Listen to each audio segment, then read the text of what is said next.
Welcome back to the Crossroads Diecast Speed Shop. I'm Skip, and I'm outside here with our shop manager, Millicent, and we're waiting for our next project to come down the road. I think I hear it coming now. Hey, wait, guys, you lost the project. No, wait, this is the project. The tow truck is the project because it is the Four Horsemen September 2024 challenge is to do a tow truck. So that's the one we're going to use. We're going to get it in the shop, get it taken apart, and take a look at it, and get started with our project. Well, we're back, and we got our tow rig all torn apart. Again, this is going to be the car that I use for my entry into the Four Horsemen tow truck build for the month of September. And again, it's a tow rig. There's a lot of them that come out, a lot of castings since back in 1983 was when they first came out. I have a black wall from back then. It's kind of beat up and stuff. I'm thinking about doing a restoration on it at some point. Just need a little bit more pieces to do that. But this was supposed to be a custom one for the Four Horsemen, so this one's going to be a little bit different. So I didn't want to do a restoration on this one. I also did one of these a few years ago. I had one that was really beat up pretty bad, and so I did it in the early days. I think I was still just only on Instagram at the time.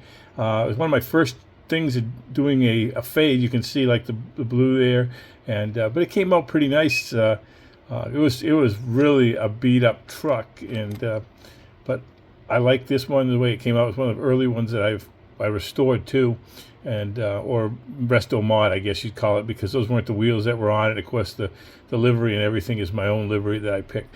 But I had a lot of fun doing it. I'm going to have a lot of fun doing this one too. I just haven't figured out everything I'm going to do with this one. So, well, let's get on with our project. All right. Well, we're back, and we're working on our tow truck build for the Four Horsemen build. Got all the paint scraped off. Well, most of it, anyways. A few little spots here and there that are in there. A little bit in here. Get that out of there. And some paper towel and wipe out some of that.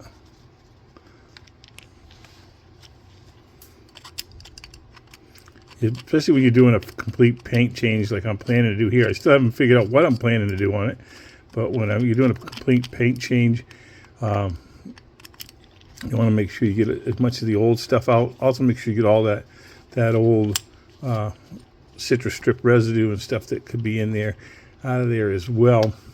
That way it doesn't have anything that affects your paint. Then I just take one of these Scotch-Brite wheels and I go over the casting. I set it on a low setting just to get it kind of smooth out. Get any of the extra paint off, and it'll also just shine the body up a little bit and get it prepped and ready for paint. You can see right there it's already shining up compared to this.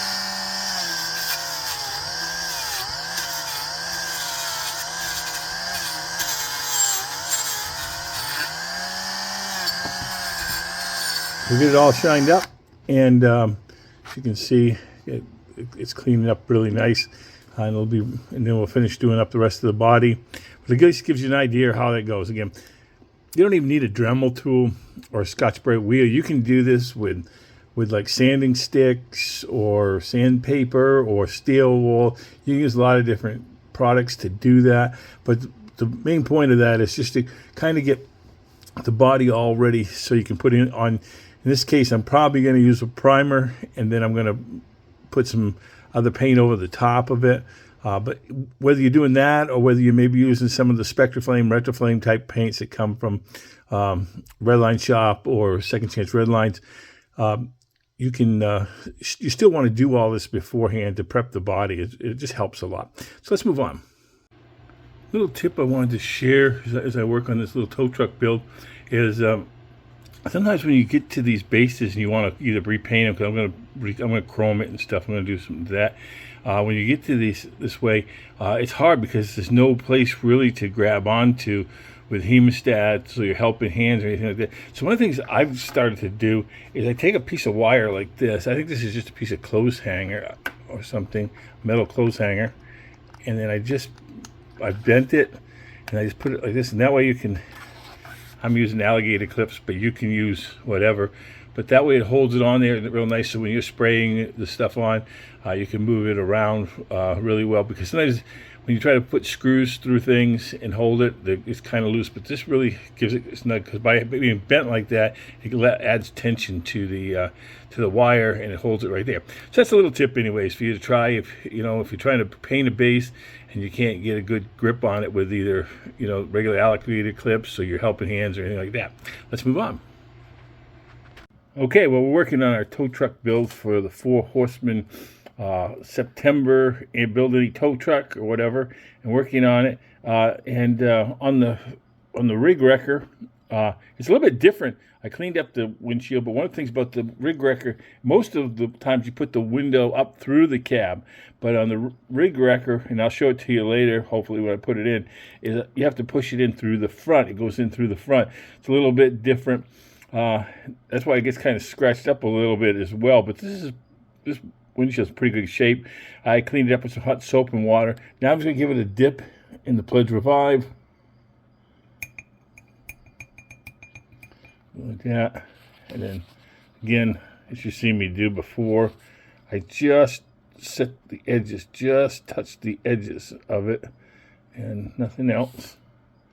And just so you get wick away the edges. It's pretty shiny, so we'll put it here, get it under cover. Do that because you don't want any dust particles or anything accidentally getting on there, because as any floor finish is, it takes a while for it to dry, and so you want to make sure that it's got plenty of time to dry before you expose it to the elements. So let's move on. All right, well, we're getting ready to put some wheels onto our tow truck. So again, I've already taken the wheels, and I've already sized them for the size.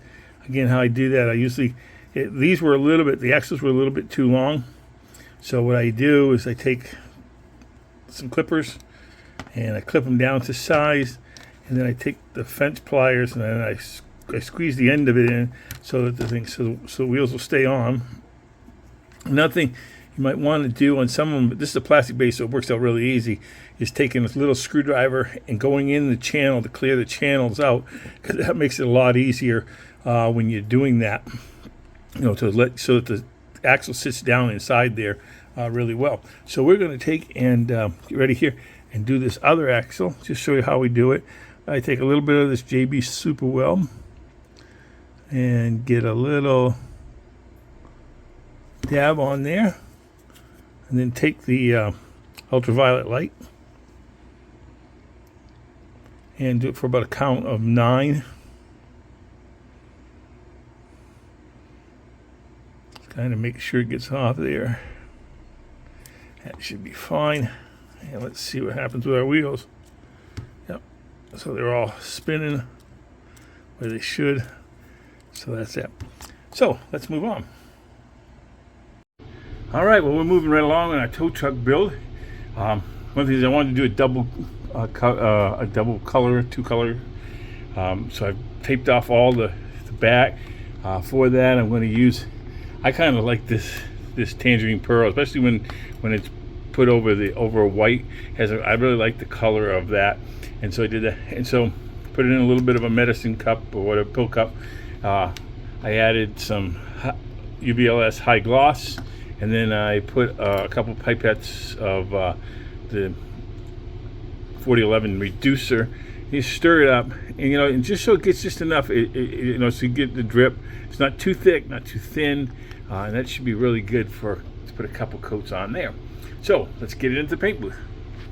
2,000 years later.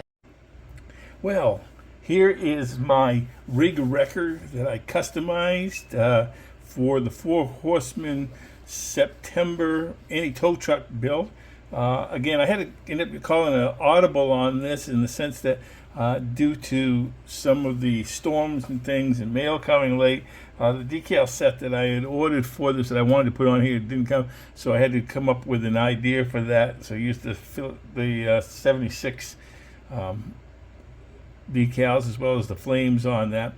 Again, I added chrome wheels from Sam Ed Wheels, the chrome 5-spoke.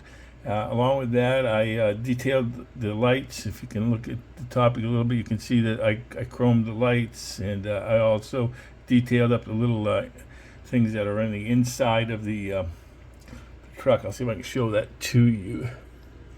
Yeah, you can see it a little bit. I detailed up those things that are in there, and I chromed the lights on the top as well. So that was kind of it was a fun little build. And again, want to thank Full Custom Diecast for being our guest horseman for this month. And I hope you'll check out everybody else's build that did something for the 4 Horsemen tow truck build.